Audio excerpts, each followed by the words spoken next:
তো আজকে আমাদের আলোচনাটা শুরু করতে চাই বেসিকলি যেই দুজন ব্যক্তি আমাদের সাথে অনলাইনে যুক্ত আছেন।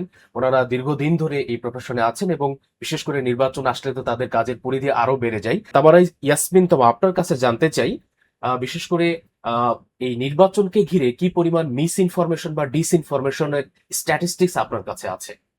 নির্বাচন ছাড়াও আমরা সাধারণত সবসময় মিস ইনফরমেশন বা ডিসইনফরমেশন এর ট্রেন্ডটা ফলো করি এবং আমরা চেষ্টা করি একটা কোয়ার্টারলি অ্যানালাইসিস দেওয়ার। এবং আমরা গত কয়েক মাসে দেখেছি যে নির্বাচন যত এগিয়ে আসছিল তত হচ্ছে যে রাজনৈতিক ডিসইনফরমেশন এটা কিন্তু ক্রমাগত হচ্ছে আমরা বাড়তে দেখেছি অন্য যে কোনো সময়ের চেয়ে।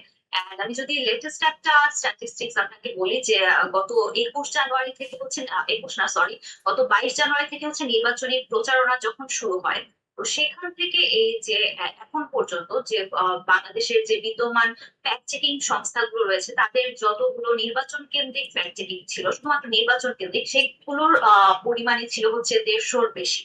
মানে মাত্র এই কয়েকদিনে হচ্ছে আমরা এরকম 150-র বেশি ফ্যাক্ট চেক দেখতে পেয়েছি, যেটা আর কি অল্প সময়ের মধ্যে হচ্ছে মানে অনেক বেশি বলা যায়। ওকে, থ্যাংক ইউ। রেদওয়ানুল ইসলাম ভাই, আপনার কাছে আসতে চাই। সেম প্রশ্ন আপনার কাছে। আপনার কাছে কি স্ট্যাটিস্টিক্স আছে আপনার প্রতিষ্ঠানের পক্ষ থেকে? আচ্ছা, ধন্যবাদ। আহ, যেটা হয় যে আমরা যেহেতু ফেসবুক কেন্দ্রিক বা হচ্ছে মেটার থার্ড পার্টি পার্টনার হিসেবে কাজ করতেছি, তো আমরা মূলত ফেসবুক কেন্দ্রিক কাজ করে থাকি। তো আমাদের মান্থলি কাভারেজ যেটা থাকে বা মান্থলি কাভারেজ 45 থেকে 50টা স্টোরি আমরা করি।